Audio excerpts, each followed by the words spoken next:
quais são os benefícios que a gente tem aí numa comunicação mais efetiva. Bom, as dicas, assim, eu vou dizer que a primeira e a segunda que eu separei são as principais, né? A primeira delas, treine a sua mente para você estar presente. A comunicação efetiva, ela depende do quão presente você está e, segundo, do quão da sua plenitude que você está falando. Então, em primeiro lugar, treine a sua mente para você estar presente. E segundo, tenha consciência plena daquilo que você está falando, daquilo que você está comunicando nos grupos de recursos que eu expliquei aqui, que é o verbal, o não verbal e o seu tom de voz. Como que você coloca a voz, como que você traz as pessoas, né, através desse recurso importantíssimo para a atenção.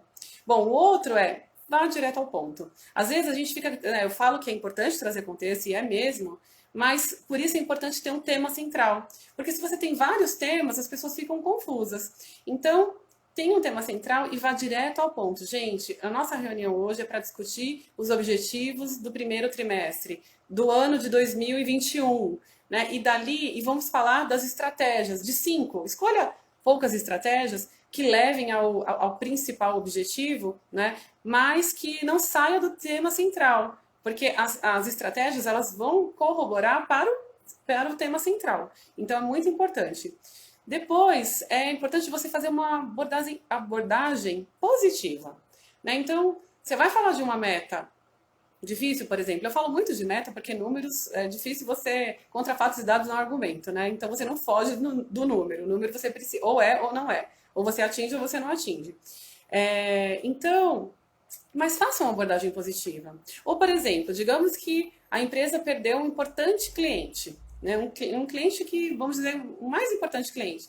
Você vai fazer essa comunicação. Imagina você chegar e falar assim, ai gente, vocês não sabem, meu Deus, a gente perdeu o cliente tal. Você está levando uma notícia fúnebre de derrota para uma equipe que precisa continuar trabalhando, e você inclusive. Então assimila aquilo. Se você não estiver preparado, aguarde um tempo, né? Faça aí mentaliza coisas positivas, né? Procure olhar o lado positivo das coisas. Então, a boa concorrência existe, né? A gente está suscetível a isso, o mercado está suscetível a isso, e você precisa, enquanto líder, inclusive, se preparar para dar notícias que sejam boas, claro, que é muito, muito legal, mas também para dar notícias que não são tão legais assim, mas que precisam ser feitas de modo respeitoso, de modo tranquilo. Porque se você chegar com aquela postura que eu mostrei, ai gente, a gente perdeu, você está trazendo uma notícia tão ruim, né? E você pode dizer, não é o que aconteceu, mas é como você fala. Então, a gente vai passar, você não vai sorrir com isso, é claro, mas passar, olha pessoal, nós perdemos o cliente tal, a gente vinha participando de uma concorrência e dessa vez não fomos nós que ganhamos. Mas a gente está aí, vamos batalhar para um outro, para conquistar um outro cliente, a nossa empresa, e aí situa a empresa, a nossa empresa está em tal lugar, e fala das coisas positivas para que as pessoas não fiquem lá inseguras, achando que a empresa vai fechar amanhã, e você sendo responsável aí de levar ou a esperança ou a desesperança para as pessoas, né? Então é muito importante como é que você fala essa informação, né? E não adianta você falar de coisas positivas, comunicando ali cansaço, desconfiança, submissão, né? Sempre ali numa postura positiva. O líder, essa também é uma das características, uma das competências muito procurada em liderança, que é uma postura positiva. Aliás, a postura positiva é uma das habilidades que quando nós líderes queremos desenvolver outras lideranças, a gente procura pessoas assim. Então, fique de olho aí, tá?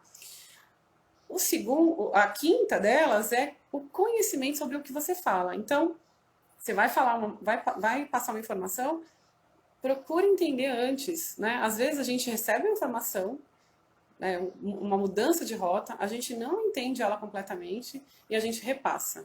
Gente, esse não é o seu papel. O seu papel é de ouvir a mensagem, assimilar, questionar, né? Procurar entender, pensar assim, conhecendo a sua equipe, Que tipo de perguntas a minha equipe faria, né? Quais seriam as dificuldades? E daí, tire essas dúvidas e quando você for falar com a sua equipe, vá com um assunto mastigado, vá com um assunto que pelo menos você não tenha dúvida, né? Eu já ouvi liderança falar de esquema de comissionamento sem ele mesmo entender. Não tem a menor possibilidade de compreensão e efetividade numa comunicação dessas, certo? Então se prepare, é muito importante. A outra é que você faça, assim, uma mensagem objetiva e simples, né?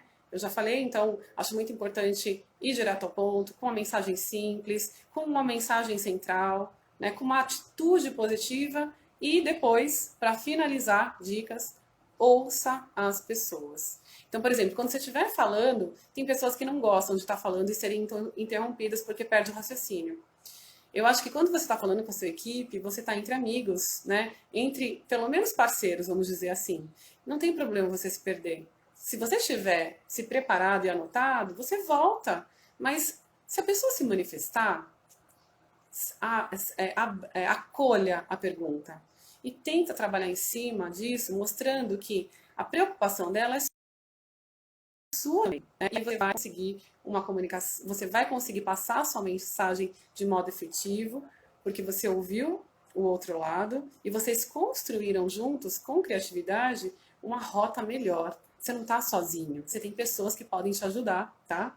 Agora vamos falar dos benefícios. Os benefícios é que você vai ter uma equipe melhor preparada. Se você comunica na íntegra, com consciência e atenção plena, né, o que você está falando, a sua equipe vai conhecer tudo o que é necessário conhecer. Você vai compartilhar as estratégias, os objetivos, você vai se certificar de que eles tiraram suas dúvidas e que vocês estão trabalhando para construir o melhor resultado, né? Trabalhar com excelência, fazendo o melhor que vocês podem. A segunda é que você tem uma equipe mais unida, porque você, o líder, incentivou um ambiente ali, uma comunicação aberta, em que as pessoas falam abertamente umas com as outras e elas já não levam mais para o lado pessoal. Elas entendem que a crítica que está sendo feita não é para elas especificamente, mas é a crítica na atividade, no processo e que juntos vocês podem fazer melhor, né? Então, às vezes, uma coisa, um ponto cego, por exemplo, eu estou fazendo algo que eu não estou percebendo que eu poderia fazer com mais facilidade. E alguém, um colega meu, tem um jeito melhor para fazer. Então ele vem e diz, olha, Érica, se você fizer assim, você vai ganhar tempo. Gente, excelente. Esse é um benefício para mim e para todos, né? Porque não é mais o meu resultado, não é o resultado do meu líder, mas é o nosso resultado enquanto time. Então é muito importante pensar nisso também. A outra coisa é que o líder, conhecendo melhor a equipe dele, se comunicando, tendo essa comunicação aberta, o que ele faz? Ele consegue delegar todas as atividades e acompanhar. Então ele tem um nível de organização e visão dos detalhes e das atividades que precisam ser feitas que ele consegue delegar também para a equipe dele, para as pessoas que são capazes, competentes de fazer aquilo que precisa ser feito. Então ele vai ele vai delegar de modo inteligente e também eficiente, porque a comunicação dele, junto com seus liderados, propiciou isso, ok?